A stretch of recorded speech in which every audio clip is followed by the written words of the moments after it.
Hi friends, welcome back to our channel Scoremax. நாம் இன்னைக்கு என்ன பார்க்க போறோம்னா சர்வேயிங்கோட கிளாसेस தான் பார்க்க போறோம். என்ன டாபிக் பார்க்க போறோம் அப்படினா லெவலிங்.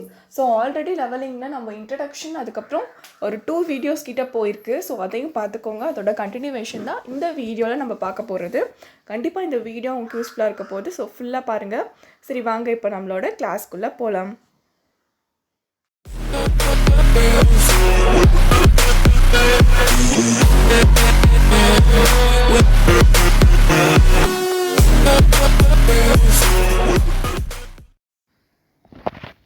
இந்த வீடியோவில் என்ன பார்க்க போகிறோம்னா சிம்பிள் லெவலிங், அதுக்கப்புறம் அந்த லெவலிங் இன்ஸ்ட்ருமெண்ட்டில் என்னென்ன காம்பனன்ட்ஸ் இருக்குது அப்படின்றது தான் பார்க்க போகிறோம். ஒரு சின்ன வீடியோ தான் இது. போன வீடியோவில் நம்ம டைப்ஸ் ஆஃப் லெவலிங், அதுக்கடுத்த வீடியோவில் இன்ட்ரடக்ஷன் அந்த மாதிரி நிறைய பேசிக் டெஃபினிஷன்லாம் பார்த்துருந்தோம். இந்த லெவல் சிம்பிள் லெவலிங்கில் என்னென்னா நம்ம லெவலிங் அந்த இன்ஸ்ட்ருமெண்ட் இருக்கு இல்லையா, ஸோ அது வந்து 2 எண்ட் ஸ்டேஷனுக்கு நடுவில் நம்ம செட்டப் பண்ணியிருப்போம். ஸோ அந்த லெவல் அந்த இன்ஸ்ட்ருமெண்ட் வந்து கரெக்டாக எண்ட் ஸ்டேஷனில் தான் இருக்கணும் அப்படின்ற அவசியம் கிடையாது, நம்மளுக்கு தெரியும். ஸோ இதுதான் நம்ம லெவல் அப்படின்னா 2 எண்ட் ஸ்டேஷன் இருக்குது அப்படின்னா ஸோ ரெண்டுத்துக்கும் நம்ம பிட்வீனில் நம்மளோட லெவல் இருக்கும். இல்லை அப்படின்னா அந்த பெஞ்ச் மார்க்கை பொறுத்து அதோட பிளேஸ் வந்து நம்மளுக்கு சேஞ்ச் ஆகிட்டு இருக்கும். ஸோ நம்மளோட line of sight, that mean line of collimation வந்து இது எல்லாமே நம்ம முன்னாடி பார்த்த லெவலிங்கோட பாயிண்ட்ஸ் தான். ஜஸ்ட் இந்த சிம்பிள் லெவலிங்கில் என்ன அப்படின்றத நான் சொல்லிகிட்டு இருக்கேன். ஹரிசாண்டலாக இருக்கும், ஓகேவா? லைன் ஆஃப் காலிமேஷன் ஹரிசாண்டலாக இருக்கும். நீங்கள் வந்து அந்த ஸ்டாஃப் வைக்கிறது வந்து எப்படி வைப்பீங்க? வெர்டிக்கலாக வைப்பீங்க. ஸோ அந்த ரீடிங்ஸ் இருக்கு இல்லையா, ஸோ அந்த ரீடிங் அதை நோட் பண்ணி தான் நம்ம வந்து நம்மளோட ரீடிங் புக்கில் வந்து நோட் பண்ணுவோம். ஸோ இந்த மாதிரி தான் நம்மளோட பேசிக்கான ஒரு சிம்பிள் லெவலிங்கோட செட்டப் இருக்கும் அப்படின்னு சொல்லியிருக்காங்க, ஓகேவா? அதில் இன்னொரு பாயிண்ட் வந்து நம்ம ஸ்டாஃப் ரீடிங்கை வந்து மீட்டரில் தான் நம்ம வந்து கொண்டு வருவோம். அண்ட் தென் வந்து அது லீஸ்ட் கவுண்ட் பார்த்தீங்கன்னா 0.005 மீட்டர் அப்படின்றது தான் அதோட லீஸ்ட் கவுண்ட். அது போக போக நான் உங்களுக்கு ஸ்லைடில் ஆட் பண்ணுறேன். ஜஸ்ட் இப்போ ஓரலாக சொல்லியிருக்கேன். இப்போ வந்து ஒரு ராக்கிங் ஆஃப் ஸ்டாஃப் அப்படின்னு ஒரு டேர்ம். ஸோ அப்படின்னா ஒன்றுமே இல்லை, நம்ம இன்ஸ்ட்ருமெண்ட் இங்கே இருக்குது, நம்ம வந்து ஸ்டாஃப் வைக்கிறோம். ஸோ இன்ஸ்ட்ருமெண்ட் கண்டிப்பாக நம்ம லெவலிங் டியூப் இருக்குது அதில், ஸோ அது வந்து வெர்டிக்கலாக அலைன் பண்ண முடியும். பட் நீங்கள் ஸ்டாஃப் வைக்கிறது கரெக்டாக அது வெர்டிக்கலாக இருக்கா அப்படின்ற செக் பண்ணுறதுக்காக ஒரு ப்ராசஸ் தான் இந்த ராக்கிங் ஆஃப் ஸ்டாஃப் அப்படின்றது. ஸோ என்னென்னா இந்த ஸ்டாஃப் வந்து இங்கே வரைக்கும் கொண்டு வந்து டுவோர்ட்ஸ் அந்த இன்ஸ்ட்ருமெண்ட்டுக்கு கிட்ட வந்தியும் ஸோ தூரம் வந்து அதை பார்ப்பாங்க. ஓ கரெக்டாக லைனில் ரெண்டுமே வந்து அலைன் ஆகிருக்கா, வெர்டிக்கல் ஆகிருக்கா அப்படின்னு சொல்லிட்டு செக் பண்ணுவோம். ஸோ அந்த செக்கிங் ப்ராசஸ்க்கு பேர் தான் ராக்கிங். இந்த ஸ்டாஃப் வந்து நம்ம நகர்த்தி பார்க்குறோம் இல்லையா, ஸோ அந்த ப்ராசஸ்க்கு பேர் தான் rocking of staff, okay? Next வந்து சிம்மர் அப்படின்ற ஒரு டேர்ம். ஸோ இது அப்படின்னா ஒன்றுமே இல்லை, நீங்கள் எப்பயுமே பார்த்தீங்கன்னா நம்ம ஸ்டாஃப் ரீடிங் நீங்கள் எடுக்கிறீங்க அப்படின்னா 0.5 மீட்டருக்கு we avoid the staff reading less then 0.5 metre. ஏன் நம்ம அவாய்ட் பண்ணோன்னா, ஸோ இந்த இன்டென்ஸ் இந்த ஸ்மால் இன்டென்ஸ் ரீடிங் வந்து இந்த சன்ஷைன் அந்த ஹேர்னால் வந்து நம்மளுக்கு அதில் வந்து எப்படி சொல்கிறது அக்யூரன்சி வராமல் அதில் நிறைய டிஃபிகல்ட்டி இருக்கும், ஓகேவா? ஸோ அந்த மாதிரி டைமில் இருக்கிறத அவாய்ட் பண்ணுறதுக்காக தான் நம்ம வந்து இந்த சிம்மர் அப்படின்றத யூஸ் பண்ணோம். இது என்னென்னா இந்த அவாய்ட் பண்ணுது. ஸோ என்ன அவாய்ட் பண்ணோம் அப்படின்னா 0.5 கீழே இருக்க ரீடிங்ஸை வந்து நம்ம மோஸ்ட் ஆஃப் த டைம் நம்ம லெவலிங்கில் வந்து அவாய்ட் பண்ணுவோம். ஸோ அதுதான் இங்கே சொல்லியிருக்காங்க. ஸோ நெக்ஸ்ட்டு வந்து நம்ம என்ன பார்க்குறோம் அப்படின்னா, நீங்கள் வந்து எல்லாமே லெவலிங்லாம் பண்ணி முடிச்சிட்டிங்க. அதுக்கப்புறம் நம்ம என்ன பண்ணுவோம், புக்கில் வந்து நம்ம வந்து ரீட் பண்ணோன்னா அந்த பாயிண்ட்ஸ் எல்லாத்தையும் நம்ம எடுத்து எழுதிட்டுருப்போம் அந்த ரீடிங்ஸை. ஸோ இதுதான் வந்து ரெக்கார்டிங். அதுக்கப்புறம் அந்த ஸ்டாஃப் ரீடிங்லேருந்து நம்ம வந்து அந்த ரெடியூஸ் லெவல் வேல்யூஸ் எல்லாத்தையும் அந்த எழுதி அதுலேருந்து தான் நம்ம கால்குலேட் பண்ணுவோம், அது நம்மளுக்கு தெரியும். ஸோ இந்த ரெக்கார்ட் புக்கில் நீங்கள் பண்ணி அந்த கால்குலேட் பண்ணுற அந்த ப்ராப்ளம் வந்து நம்மளுக்கு 2 மெத்தட்ஸில் இருக்குது. நான் ஆல்ரெடி நிறைய வீடியோவில் சொல்லிவிட்டேன், height of the instrument and rise and fall method. So எல்லாமே பேசிக்காக பார்த்தீங்கன்னா ஒரே மாதிரி தான், ரீட் பண்ணுறது எல்லாமே ஒரே மாதிரி தான் இருக்கும். பட் நீங்கள் கால்குலேஷன் பண்ணும் போது மட்டும் கொஞ்சம் வேரியேஷன்ஸ் இருக்கும். ஸோ அது நம்ம ப்ராப்ளம் பார்க்கும்போது ஒரு டேபிள் போட்டு எப்படி நம்ம எழுதுகிறோம் அப்படின்னு பார்க்கும்போது உங்களுக்கு அந்த டிஃப்ரென்ஸ் புரியும். ஸோ பட் இந்த 2 மெத்தட் இருக்குது அப்படின்றத நீங்கள் ஃபஸ்ட்டு தெரிஞ்சுக்கணும். நெக்ஸ்ட்டு வந்து நம்ம என்ன பார்க்க போகிறோம் அப்படின்னா சிம்பிள் லெவலிங்கில் வந்து இன்வெர்டட் ஸ்டாஃப் லெவலிங் அப்படின்னு சொல்கிறாங்க. ஸோ இது என்ன அப்படின்னா அதை வந்து இன்வெர்டட் லெவலிங் அப்படின்னு சொல்லுவோம். ஸோ நம்ம சிம்பிளாக ஒரு லெவலிங் பண்ணுறது நம்மளுக்கு தெரியும், அது என்னடா இன்வெர்டட் லெவலிங் அப்படின்னு உங்களுக்கு டவுட் வரலாம். ஒன்றுமே இல்லை. ஸோ இருக்க வச்சுக்கோங்க, ஒரு பில்டிங் இருக்குது. ஸோ அந்த பில்டிங்லேருந்து இங்கே ஒரு சீலிங் இருக்குது, ஓகேவா? ஸோ இதோட எலிவேஷன் உங்களுக்கு தேவை அப்படின்னா நீங்கள் லெவலிங்லேயே நீங்கள் வந்து அதை பண்ணலாம். ஸோ எப்படின்னா, ஸோ நம்மக்கிட்ட இங்கே இன்ஸ்ட்ருமெண்ட் இங்கே இருக்குது. ஓகேவா? ஸோ நீங்கள் இந்த ஸ்டாஃபை வந்து இன்வெர்ட்டடாக வந்து பிடிப்பாங்க. ஓகேவா? ஸோ நம்ம ஸ்டாஃப் ஹைட் அதுக்கு தகுந்த மாதிரி இருக்கும். ஸோ என்ன பண்ணுவாங்க, அந்த ஸ்டாஃப் அந்த எலிவேஷனை வந்து நம்ம வந்து ஸ்டாஃப் வந்து இன்வெர்ட்டடாக நம்ம பிடிச்சிருக்கோம். இந்த இன்ஸ்ட்ருமெண்ட்டோட செட்டப் எல்லாமே சேம் தான்.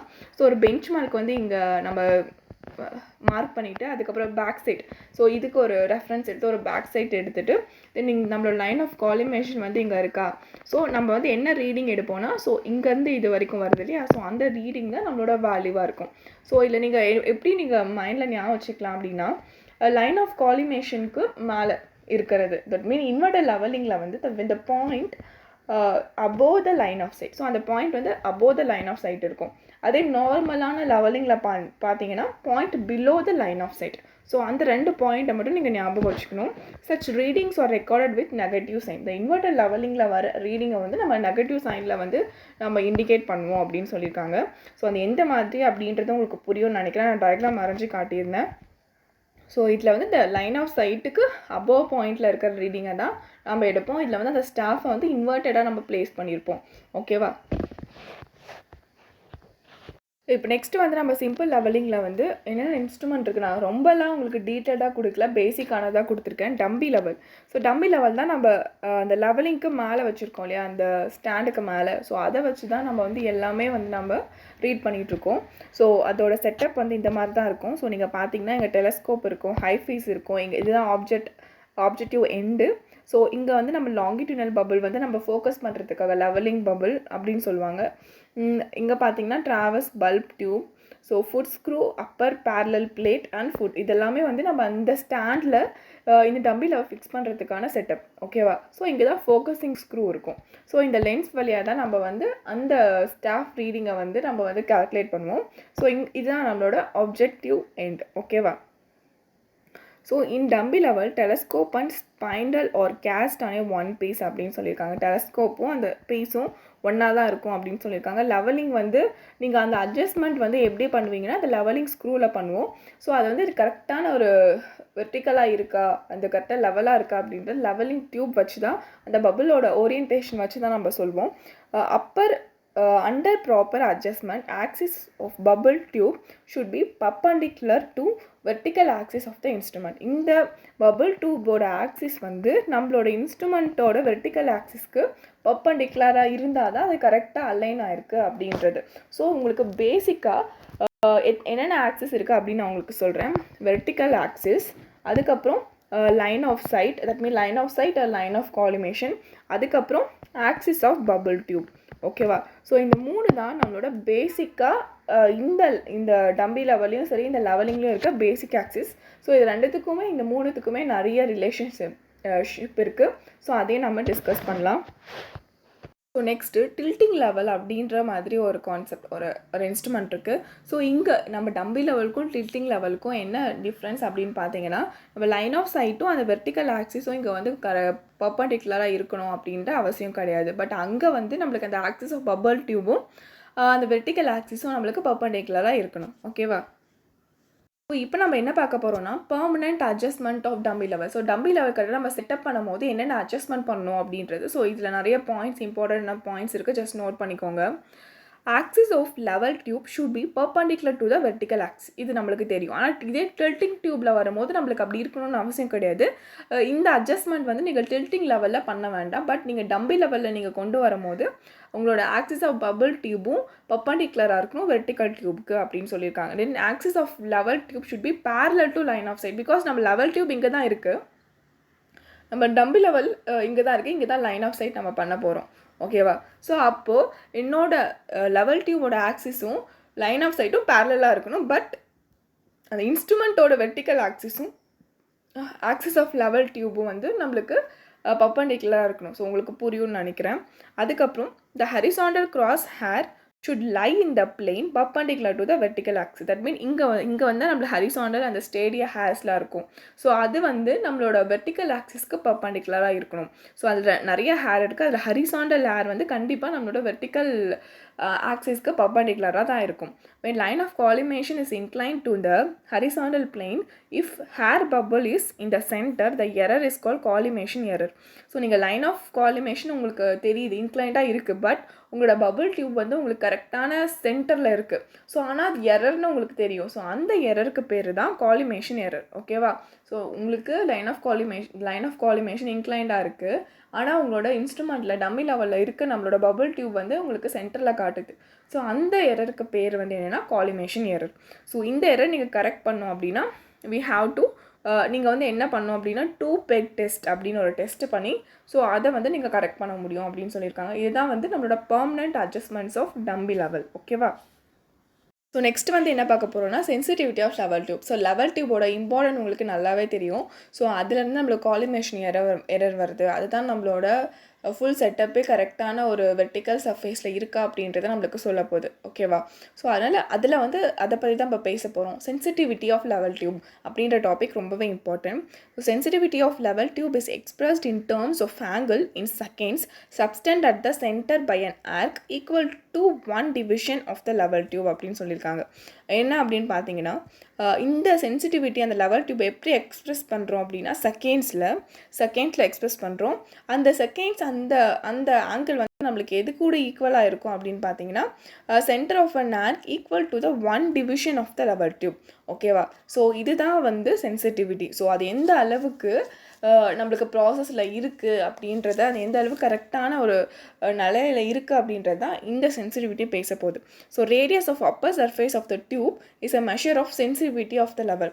ஸோ நம்மளோட டியூப் இருக்குது. ஸோ அதில் அந்த அப்பர் சர்ஃபேஸ் அந்த ரேடியஸ் தான் நம்ம டியூபோட சென்சிட்டிவிட்டினா கரெக்டான மெஷர்மெண்ட் காட்டுதா, கரெக்டாக அதை வந்து ஸ்டில்ட் பண்ணாலும் அது கரெக்டான மெஷர்மெண்ட் காட்டுதா, சென்டரில் இருக்கா இல்லை கிராஸில் இருக்கா அப்படின்றத தான் சென்சிட்டிவிட்டி அப்படின்னு சொல்லுவோம். ஸோ அந்த அப்பர் ரேடியஸில் இருக்கிறது தான் நம்மளுக்கு என்ன அப்படின்னு சொல்கிறாங்கன்னா மெஷர் ஆஃப் சென்சிட்டிவிட்டி அப்படின்னு சொல்கிறாங்க.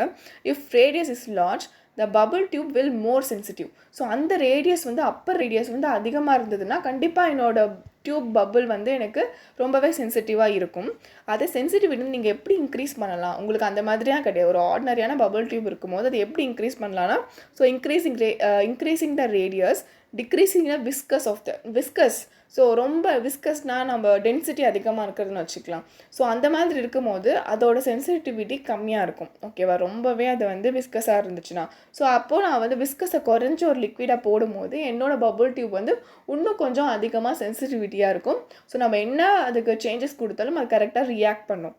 அண்ட் தென் வந்து decreasing the roughness of inner walls of the tube. So அந்த டியூப் நீங்கள் ஒரு கிளாஸ் டியூப் இருக்கும் இல்லையா, ஸோ அதோட ரஃப்னஸை வந்து நீங்கள் ஸ்மூத்தன் பண்ணிங்கனாலும் சென்சிட்டிவிட்டி வந்து இன்க்ரீஸ் ஆகும். ஸோ இந்த மூணுத்தையும் நல்லா பார்த்துக்கோங்க. இதுதான் வந்து எப்படி நீங்கள் சென்சிட்டிவிட்டியை இன்க்ரீஸ் பண்ணலாம் அப்படின்றதுக்கான பாயிண்ட்ஸ். ஸோ இந்த ஃபார்முலா வந்து நீங்கள் நிறைய அப்ஜெக்டிவ் புக்ஸில் பார்த்துருப்பீங்க. ஸோ நீங்கள் எப்படி சொல்கிறது, நிறைய நோட்ஸில் இருக்காது. பட் இந்த ஃபார்முலா ரொம்பவே இம்பார்ட்டன்ட். நான் இந்தளவுக்கு உங்களுக்கு எக்ஸ்ப்ளனேஷன் கொடுத்ததே இந்த ஃபார்முலாக்காக தான். ஸோ ரொம்பவே இம்பார்ட்டன்ட். நிறைய டைம் கொஷனில் கேட்டிருக்காங்க. இதில் வந்து உங்களுக்கு டவுட், லென்த் ஆஃப் அந்த ஹேர் பபுள் டியூப் வந்து எதை பொறுத்து இருக்குன்னா அந்த லென்த் அந்த ஹேர் பபுளோட தான் அந்த கிராவிட்டியோட அந்த சேஞ்சு, அதுக்கப்புறம் டெம்பரேச்சர் பொறுத்து தான் அந்த ஹேர் பபுளோட லென்த் இருக்கும். பட் நம்ம சென்சிட்டிவிட்டி ஆஃப் அந்த டியூபை மட்டும் நம்மளால் மெஷர் பண்ண முடியும். ஸோ அதுக்கான ஃபார்முலாஸ் தான் alpha is equal to ND/R is equal to S capital D. ஓகேவா? ஸோ இந்த ஒரு ஃபார்முலா மட்டுமாதிரி நீங்கள் ஞாபகம் வச்சுக்கலாம். ஸோ இதில் S அப்படின்றது ஸ்டாஃப் இன்டர்செப்ட். ஓகேவா? And then number of division moved by air bubble. So அது வந்து என்னென்னா N. ஸோ எத்தனை டிவிஷன்ஸ்லாம் எனக்கு ஹேர் பபுள் வந்து மூவ் ஆயிருக்கு அப்படின்னு சொல்லிட்டு. அண்ட் D வந்து கேபிட்டல் D வந்து எனக்கு R வந்து நம்மளோட ரேடியஸாக இருக்கும். கேபிட்டல் D வந்து என்னென்னா horizontal distance between vertical axis of the instrument and staff. So அந்த வெர்டிக்கல் ஆக்சிஸ்க்கும் ஸ்டாஃபோட இதுக்கும் என்ன டிஸ்டன்ஸ், அந்த D அதுதான் வந்து D. ஓகேவா? ஸோ இதுதான் வந்து நம்மளோட சென்சிட்டிவிட்டி கண்டுபிடிக்கிறதுக்கான ஃபார்முலா. ஸோ இது நல்லா பார்த்துக்கோங்க. ஸோ இப்போ கொஞ்சம் கொஷின்ஸ் வந்து ஒரு 5 to 6 கொஷின்ஸ் வந்து நம்ம டிஸ்கஸ் பண்ணிக்கலாம். இந்த வீடியோ முடிக்கும் போது நம்ம போன வீடியோவில் பார்த்தது தான் சேர்த்து கொஷின்ஸ் எடுத்திருக்கேன். which line is a tangential line to the level line at the point அப்படின்னு கேட்டிருக்காங்க. ஸோ ஒரு லெவல் சர்ஃபேஸ் இருக்குது. ஸோ அதில் தான் நம்ம லெவல் லைனை நம்ம கொண்டு வரோம். ஸோ அதோட டேஞ்சன்ட் லைன் வந்து என்ன அப்படின்னு கேட்குறாங்க. ஸோ என்ன கண்டிப்பாக வந்து ஹரிசான்டல் லைன் கிடையாது, வெர்டிக்கல் லைன் கிடையாது. வெர்டிக்கல் லைன் தான் இங்கே ப்ளம் லைன் அப்படின்னு சொல்லுவோம். ஸோ இப்போ ஆன்சர் வந்து என்னென்னா horizontal line. Okay, which of the following is not a method of leveling? So இது மெத்தட்ஸ் ஆஃப் லெவலிங்கில் வர கொஷின்ஸ். உங்களுக்கு நீங்கள் ஜஸ்ட் ரீகால் பண்ணிக்கோங்க என்னென்ன மெத்தட்ஸ் இருக்குது. பேரோமெட்ரிக் மெத்தட்ஸ் கண்டிப்பாக இருக்குது. இது வந்து நம்ம ப்ரெஷரை பற்றி பேசுவோம். அந்த டிஃப்ரென்ஸ் வச்சு நம்ம எலிவேஷன் கண்டுபிடிப்போம். ட்ரிக்னாமெட்ரிக், ஸோ அது வந்து என்னென்னா இந்த மாதிரி, ஸோ டீட்டா வச்சுட்டு அதோட ஹைட் வந்து நம்ம கண்டுபிடிப்போம் இந்த ரெண்டு டிஸ்டன்ஸ் வச்சுக்கிட்டு. And traversing and spirit levelling தான் நம்மளோட ஃபஸ்ட் டேரக்ட் லெவலிங். ஓகேவா? So and traversing levelling, so இந்த மாதிரி ஒரு லெவலிங்கே நம்மக்கிட்ட கிடையாது. ஸோ அப்போ ஆன்சர் வந்து என்ன, இதுதான். ஓகேவா? ஸோ நெக்ஸ்ட்டு வந்து trigonometric levelling is also called அப்படின்னு கொடுத்துருக்காங்க. ஸோ ட்ரிக்னாமெட்ரிக் லெவலிங்கை வந்து என்ன அப்படின்னு சொல்லுவோம். ட்ரிக்னாமெட்ரிக் லெவலிங்கை வந்து ஐ திங்க் இன்டைரக்ட் லெவலிங் நினைக்கிறேன், பட் கரெக்டானு சொல்லுங்கள். டிஃப்ரென்ஷியல் லெவலிங் இருக்காது, ஃப்ளை லெவலிங் இருக்காது, ப்ரொஃபைல் லெவலிங் இருக்காது. ஓகே, அதை மட்டும் கரெக்டாக அப்படின்னு சொல்லுங்கள். Next reciprocal levelling is also called அப்படின்னு கொடுத்துருக்காங்க. ஸோ இது எங்கே யூஸ் பண்ணுவோம் ரெசிப்ரோக்கல் லெவலிங்னா, obstacles are there, flatten terrain, TM is not visible, highway construction. So எங்கே அப்டக்கல்ஸ் இருக்கோ அங்கே தான் வந்து நம்ம ரெசிப்ரோக்கல் லெவலிங்கை வந்து யூஸ் பண்ணுவோம். So next in levelling errors due to earth curvature is use to be. So இது வந்து அந்த கர்வேச்சர் ஆஃப் எர்த் வந்து என்ன, ஸோ அதுதான் கொஷினே கேட்டிருக்காங்க. டேரெக்டாக நம்மளுக்கு தெரியும். CC is equal to 0.0785 d square. அதே வந்து சிஆர் வந்து என்ன, தட் மீன் நம்ம டிஃப்ராக்ஷன் 0.112 d ஸ்கொயர். அதே நம்ம கம்பைன் கரெக்ஷன் தான் வந்து 0.0673 d ஸ்கொயர். ஓகேவா? ஸோ இந்த மூணுமே எப்பயுமே உங்களுக்கு கன்ஃபியூஷனே இருக்கக்கூடாது. ஓகேவா? ஸோ அப்போது நம்மளோட டி தான் இதோட ஆன்சர். நெக்ஸ்ட் கொஷின் பார்க்கலாம். ஸோ இந்த கொஷின் வந்து ரொம்பவே பேசிக்கான கொஷின் தான், அவங்க எல்லாருக்குமே தெரியும்னு நினைக்கிறேன். ஸோ ஒரு செக் பண்ணுறேன் நானும். ஸோ இந்த கொஷினோட ஆன்சர் சொல்லுங்கள். ஸோ நம்ம ப்ராப்ளம் பற்றி பார்க்கும்போது நான் உங்களுக்கு டீட்டெயிலாக சொல்கிறேன், பட் இப்போது இந்த கொஷின் வந்து கொஷின் மார்க். ஓகேவா? ஸோ இதுக்கான ஆன்சர் வந்து ஏவா பியா சியா. நம்ம வந்து லைன், இது வந்து line of height of instrument மெத்தடில் நம்ம சால்வ் பண்ணிவிட்டு நம்மளுக்கு ஆன்சர் வரும். ஸோ அதை செக் பண்ணுறதுக்காக ஒரு செக் இருக்குது, ஈஸியான செக். ஸோ அது என்ன அப்படின்றது தான். ஸோ இங்கே என்ன கொடுத்துருக்காங்க, first option summation of back side இல்லைனா ஃபோர் சைட். ஓகேவா? ஸோ லாஸ்ட் ஆரல் மைனஸ் ஃபஸ்ட் ஆரலா, இல்லை ஃபஸ்ட் ஆரல் மைனஸ் லாஸ்ட் ஆரலா, இல்லை ப்ளஸ்ஸா மைனஸா அப்படின்றத செக் வந்து என்ன அப்படின்றத நீங்கள் வந்து ஆன்சர் சொல்லணும். கமெண்ட் பண்ணுங்கள், ஏவா பியா சியா அப்படின்னு சொல்லிட்டு கமெண்ட் பண்ணுங்கள். எத்தனை பேர் கரெக்டாக தெரியுது அப்படின்றத நீங்களும் உங்களை செக் பண்ணிக்கலாம், நானும் செக் பண்ணிப்பேன். ஓகேவா? ஸோ இந்த வீடியோ உங்களுக்கு யூஸ்ஃபுல்லாக இருக்கும்னு நினைக்கிறேன். நெக்ஸ்ட் வீடியோவில் பார்க்குறேன். தேங்க்யூ.